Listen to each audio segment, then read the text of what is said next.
Assalamualaikum warahmatullahi wabarakatuh. Jumpa lagi dengan pendamping Social Project dengan Muhid di sini.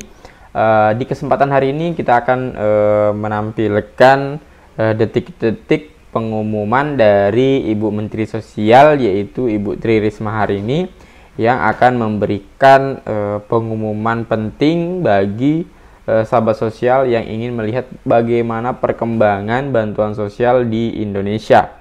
So, untuk sahabat sosial yang belum subscribe channel kami, jangan lupa klik subscribe serta nyalakan lonceng notifikasi agar sahabat sosial mendapatkan informasi-informasi terupdate dari channel ini. Tidak berlama-lama, kita akan langsung menonton bersama-sama bagaimana live streaming dari channel Direktorat Jenderal Perlindungan dan Jaminan Sosial Keluarga, langsung dari Kementerian Sosial. Jadi kita akan nonton secara saksama bagaimana pemaparan dari Ibu Menteri Sosial Republik Indonesia, Ibu Tri Risma hari ini.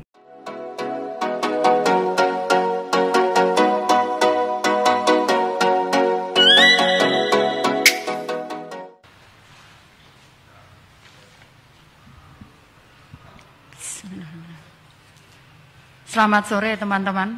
Assalamualaikum warahmatullahi wabarakatuh. Shalom, Om Swastiastu, Namo Buddhaya, Salam Kebajikan, Rahayu. Jadi teman-teman, seperti dulu sudah pernah saya sampaikan bahwa tepat tanggal 1 April yang lalu kita sudah memiliki data yang itu sudah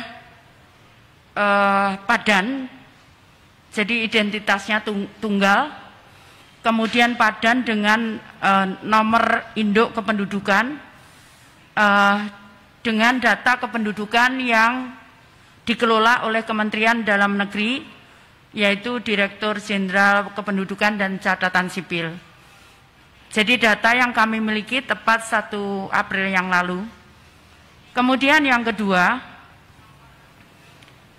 karena kemudian data itu data yang baru, sehingga kemudian pada 1 April 2021, karena ini sebagai dasar untuk kami memberikan bantuan, maka kita memutuskan dengan keputusan Menteri Sosial nomor 12/2021 sehingga menjadi namanya New DTKS.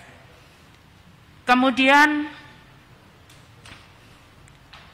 New DTKS ini, karena tadi saya sampaikan bahwa kita melakukan pengontrolan data, sehingga ada beberapa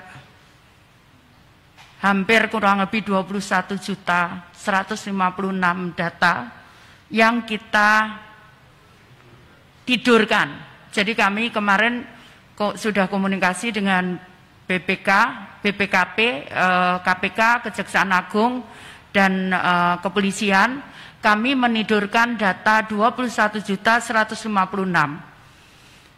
sehingga kemudian terjadi beberapa kekurangan data yang saat ini secara terus menerus itu kita minta dari daerah.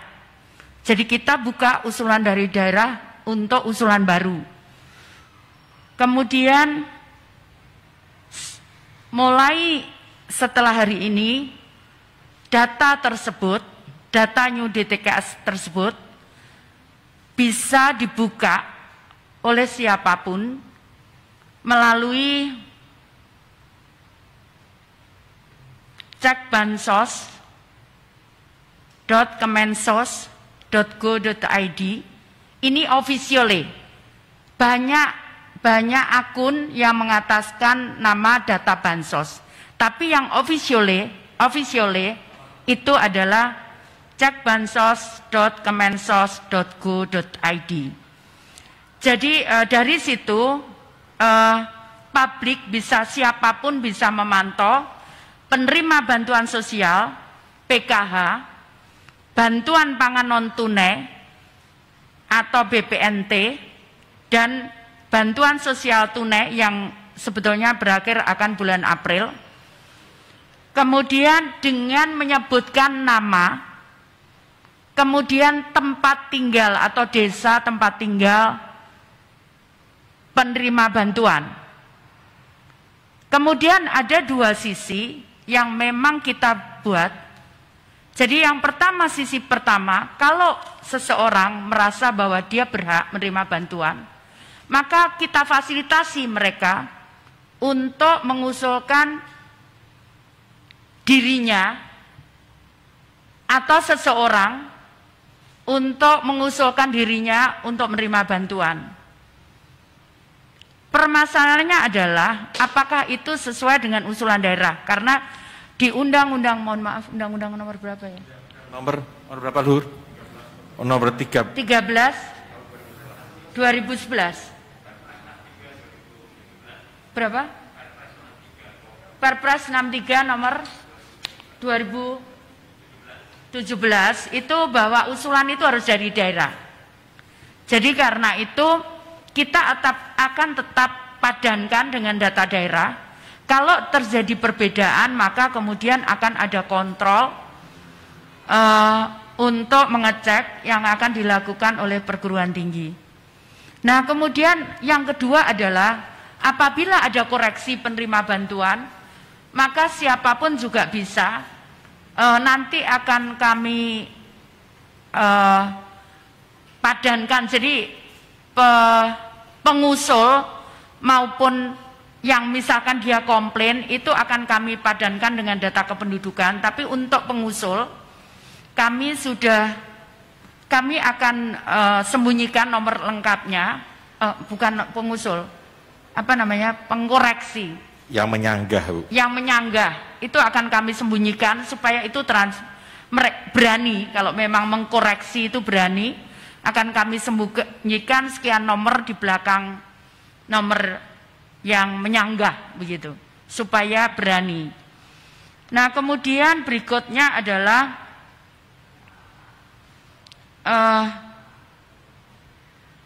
jadi itu tadi ya, jadi pengembangan fitur ini itu dilengkapi untuk usulan baru satu dan sanggahan atas data itu. Jadi siapapun bisa menyanggah itu, tapi nanti tetap kami akan cek dengan datanya akan kami cek dengan keperguruan tinggi. Itu kira-kira yang bisa saya sampaikan. Nanti kami akan kita jelaskan tentang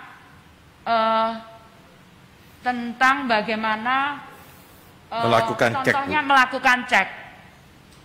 Misalkan Jawa Barat ini kemudian dipilih kotanya, kemudian dipilih desanya, kemudian dicari nomor namanya. Dicari namanya, sudah terima atau belum?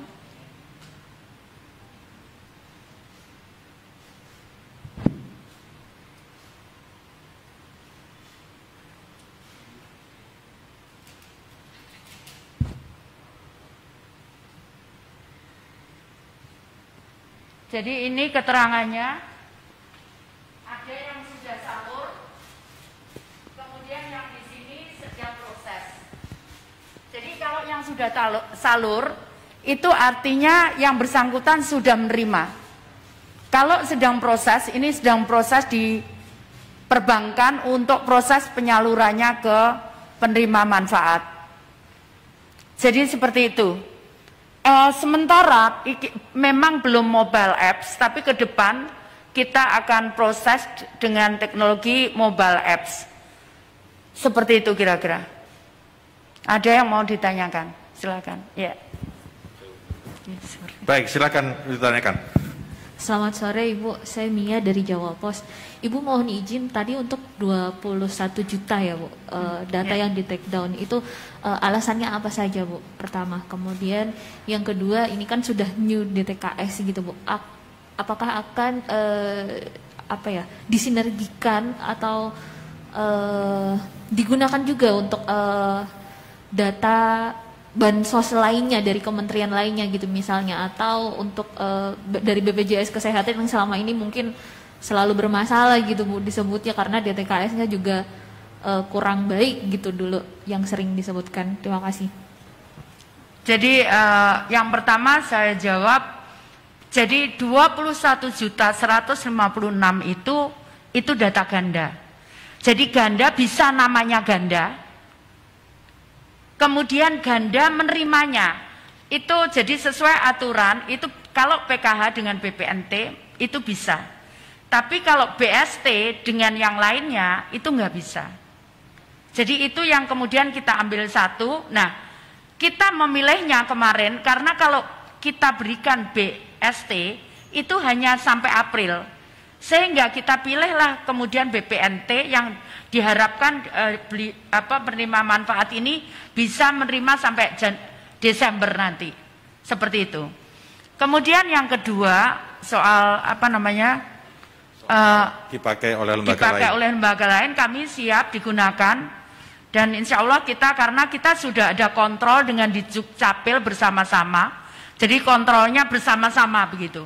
Jadi bukan kami sendiri tapi bersama-sama, sehingga kalau mau digunakan ya kita siap untuk digunakan, seperti itu data kita.